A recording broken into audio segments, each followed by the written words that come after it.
Stress is when the demands imposed upon you or perceived by you as imposed upon you are greater than the resources you have. 100,000 years ago, we were in caves and a huge elephant showed up in front of the cave. And the demands were huge and our resources were less. And we got stressed. Now with video games and all, that happens every 10 nanoseconds. The definition remains the same. The inner way of handling stress is through the alignment, the inner power. When you're in high spirits, there's no stress.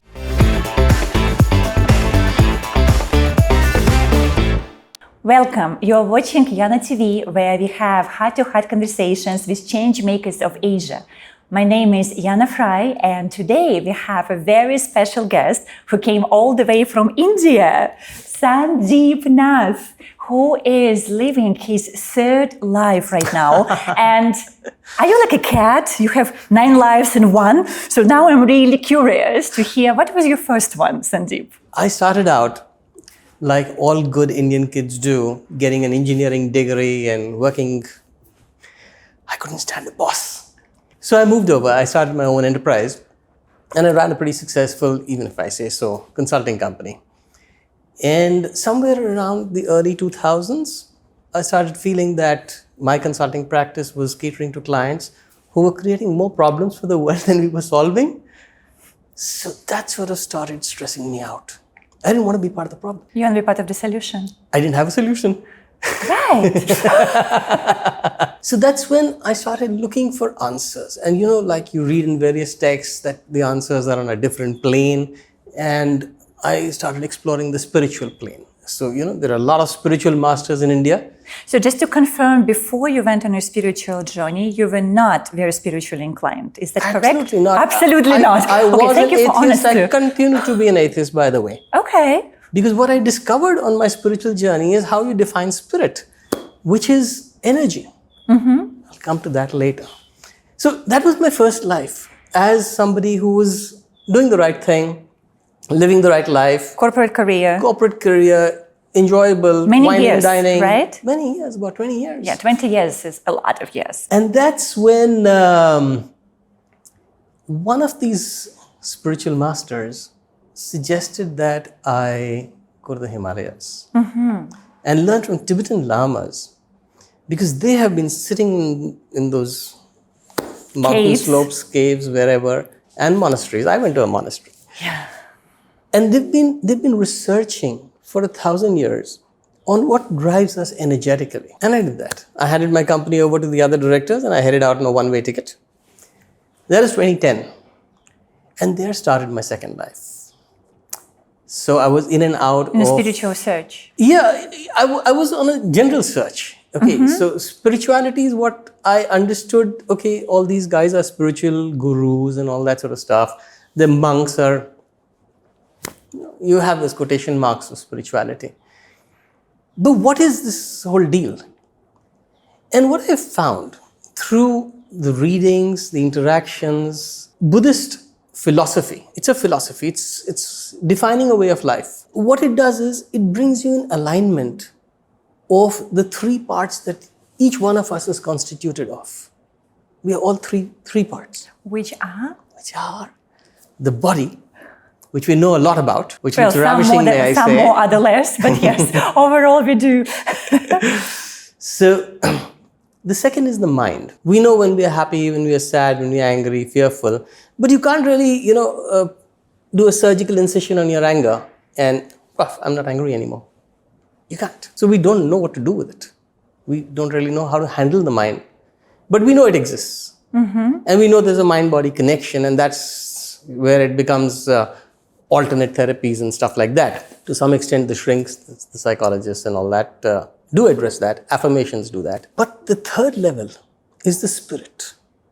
We have body, mind, and spirit. Mm-hmm. The spirit is the least. It's like the top of the spire. We know nothing about the spirit really now, because we haven't conditioned our education system and our social conditioning to incorporate aspects of connecting with spirit, because it was so subtle.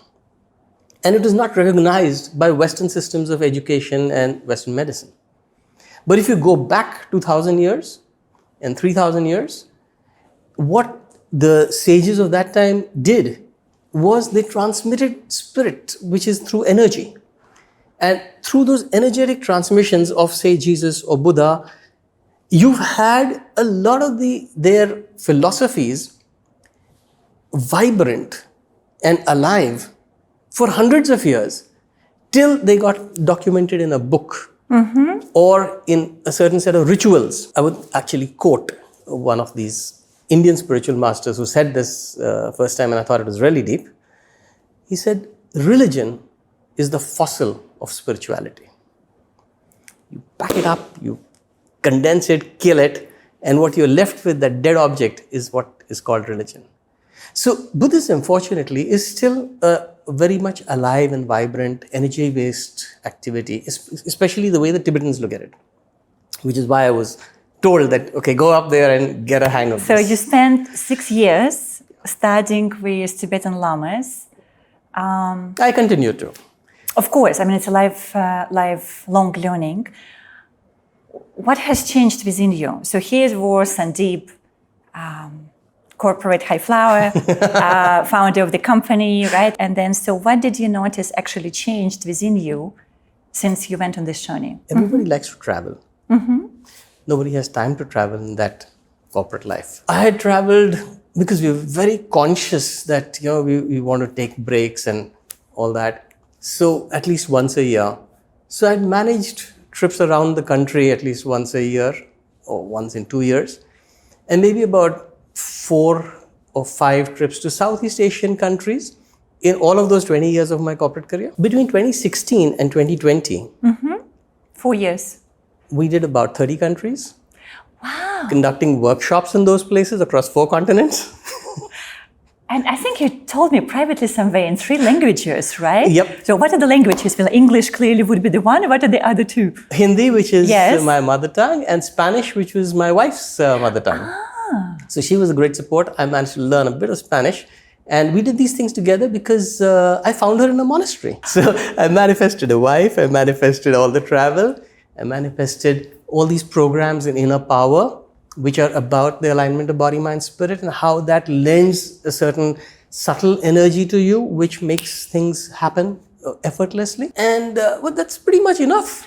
And so that going on this journey of inner discovery and inner healing and understanding the energy, one of the main objectives, from my understanding, was to reduce the stress, to actually have a stress-free life. True. So do you feel that you are there? I feel I'm there. Why?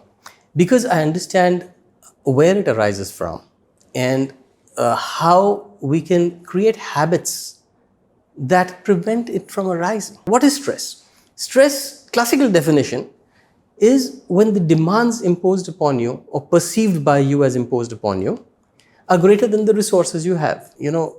Let's say 100,000 years ago, we were in caves and a huge elephant showed up in front of the cave and the demands were huge and our resources were less and we got stressed. Now with video games and all, that happens every 10 nanoseconds. The definition remains the same. But what we did 10,000 years ago is we formed communities. When our resources are wider, because we have communities, we have fences and all of that, the elephants are kept away. But now with new models of society, we're finding that loneliness is coming in and therefore stress is going up. The inner way of handling stress is through the alignment, the inner power. Now when the power is high within you, when you're in high spirits, there's no stress. When you're in low spirits, you could be depressed. It's about your connection with spirit. It's about strengthening your spirit through that inner alignment. And once you can do that, which is what the Buddha did, for example, sitting under the Bodhi tree in the middle of a forest, you can imagine the number of wild animals that must have come to him. But he had that inner power, which converted all of those into helpful community. I can imagine now people who are watching us having this conversation, many of whom would be employed in the corporate world. Right. They might run their own companies, they might work for the company. And I'm just wondering to myself, so here's a person watching and thinking, okay, well, I feel stressed. Do I need to go to Himalayas and leave my life behind? What do I do? That's what got me to my third life, which is about renewal. You see that book there? This book This word, rather, it came to me when I was sitting in Mexico in 2019 in November with not much to do. And suddenly I got this word and I started typing. And in 40 days, you had 240 pages out. I love it. It says your unexpected role in saving the planet. And where does that come from? It comes from your habits. And it's the development of your inner power, essentially, which changes your outer reality. So when this book was channeled to me, it's just structured itself into three parts. The self-renewal, which is about this body, mind, spirit alignment. Symbiotic renewal, which is about our symbiotic relations with others and with the planet. And systemic renewal, which is about renewing the systems that have stopped serving us, but we were too busy to notice. And I found that a lot of things that I had written, starting with mindfulness, which is essential to start creating habits. So there are 10 habits in each one of these boxes. And all these habits apply to all the corporate people you're talking about who are watching. So now the problem is, how do I implement stuff like that? We've formed something called the Renewalism movement, which is reaching out to companies to change corporate cultures. So over a 6-month period, we work on a test group within your company and show them how these habits reduce their stress levels, reduce sickness and absenteeism measurably, and increase productivity, engagement, and measurable parameters resulting in client delight, better team relationships and all that. Imagine sickness and absenteeism down by 75%. So this is my third life as the founder of the Renewalism movement. What was your own biggest learning from writing the book? My biggest learning from writing the book Renewal was that I've got to just let it be. I was in that state of surrender and allowing things to pass through. It's confirmed by now that sometimes you create something from your own mind and that takes a certain shape and form. And sometimes, and we can use any language to describe it, but fundamentally it comes through you in whatever that means to you. And then a person looks at it, whether it is a book, a song, an art piece, or anything else, and you wonder, how did I create that? You wonder. I wonder too. Absolutely.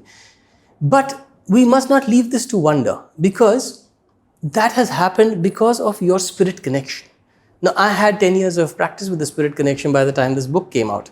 And it came out because I had a quest 20 years before about what's the solution to this problem. When we started rolling this out, we found that there is a disconnect in the corporate community, especially in the C-suite, between what their day-to-day problems and priorities are and their understanding of spirituality, which is associated with cultism and all that sort of stuff. That's when Atlantic Publishers saw the book and they asked me to write a book which is the Emptiness of Success. The Emptiness of Success. I love how the presence of absence brings you fulfillment, freedom, and flow. You have a way with words, Sandeep. Fulfillment is what everybody's looking for. It's beyond happiness. We physically feel fulfilled.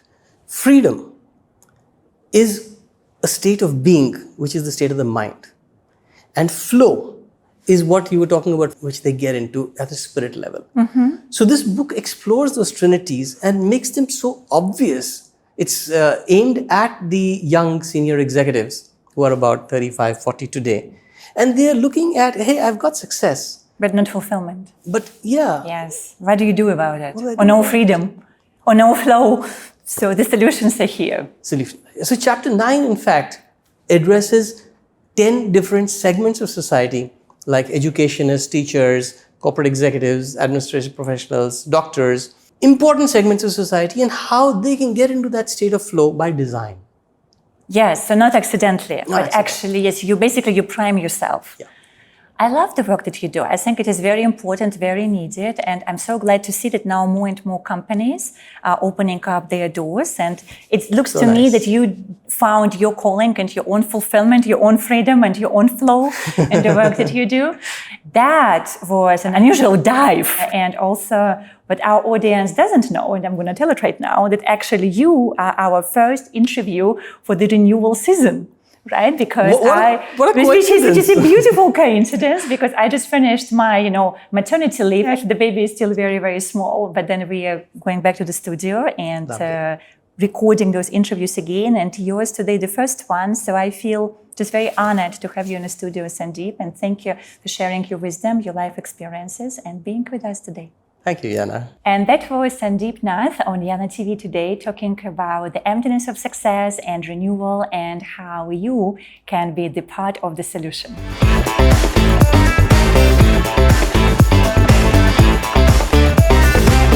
You know, just before we start the interview, I said that's the book I wanted to write 5 years ago. Almost exactly with the same title. And here you are, and you have the book. I love it.